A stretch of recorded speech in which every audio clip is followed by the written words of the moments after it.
అదే RTV app వార్తల్ని క్షణాల్లో చదివే అవకాశం ఉంటుంది. ఒక న్యూస్ పేపర్, ఒక టెలివిజన్ ఛానల్ మీ చేతుల్లో ఎప్పుడూ ఉంటాయి. ఇప్పుడు పబ్లిక్ నమ్మకంతో నిన్ను ఒక ఎమ్మెల్యేగా చేశారు. మళ్ళీ ఎమ్మెల్యేగా చేసినప్పుడు you're representative of people.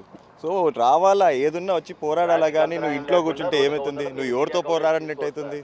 So దాన్ని ఆయన గురించి మాట్లాడి కూడా వేస్ట్. ఇంక నుంచి అయినా వస్తాడని నేను అనుకుంటున్నాను. అసెంబ్లీ సెషన్స్ అనేది అసలు కంప్లీట్గా ఫార్స్గా మారాయి. ప్రతిపక్షం లేకుండా ఎందుకు సమావేశాలు జరప కరెక్టే, వేస్టే కదా. ఇప్పుడు మా లాంటి వాళ్ళు కొత్త వాళ్ళు ఉన్నారు, మేము ఏం నేర్చుకుంటాము? అవతల నుంచి ఎవరన్నా ప్రశ్న వేస్తే కదా మాకు అర్థమయ్యేది ఏ విధంగా ఆన్సర్ చేయాలని చెప్పి. మనం ఆ ప్రతిపక్షమే లేనప్పుడు ఇంకా వేస్ట్ వచ్చి కూడా అనిపిస్తుంది అప్పుడప్పుడు.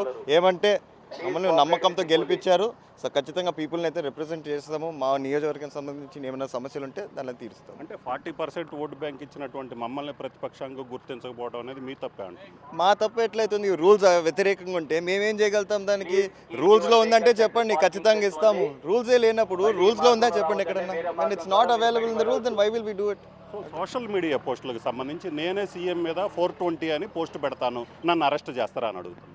ఇంకా ఆయనకు వదిలేస్తాం, ఆయన ఎట్లా చేసుకుంటే అట్లా చేసుకుందాం దానికి. సో ఇది పరిస్థితి ఖచ్చితంగా. ఎందుకంటే రూల్ ఏదైతే ఉందో ఆ రూల్ ప్రకారమే పోవాలి. ఆయనకు ప్రతిపక్ష హోదా అనేది రాదు. ఆయన అయితే మాత్రం ఇష్టం వచ్చినట్టు మాట్లాడుతున్నారు. జగన్ గురించి మాట్లాడాల్సిన అవసరం లేదు, అసలు మాట్లాడటం కూడా పూర్తిగా వేస్ట్ అని చెప్తున్నటువంటి పరిస్థితి ఉంది. మొత్తం మీద అయితే మాత్రం అసెంబ్లీ సమావేశాలకి జగన్ కూడా వచ్చినట్లయితే బాగుంటుంది. ఎందుకంటే ప్రతిపక్ష పార్టీకి సంబంధించినటువంటి గతంలో సీఎంగా ఉన్నారు, సో ఇప్పుడు ఆయన ఎమ్మెల్యేగా ఉన్నారు. ఆయన కూడా వచ్చినట్లయితే బాగుండేదని చెప్తున్నారు. కెమెరామెన్ విజిట్తో రామారావు, ఆర్టీవీ, అసెంబ్లీ నుంచి.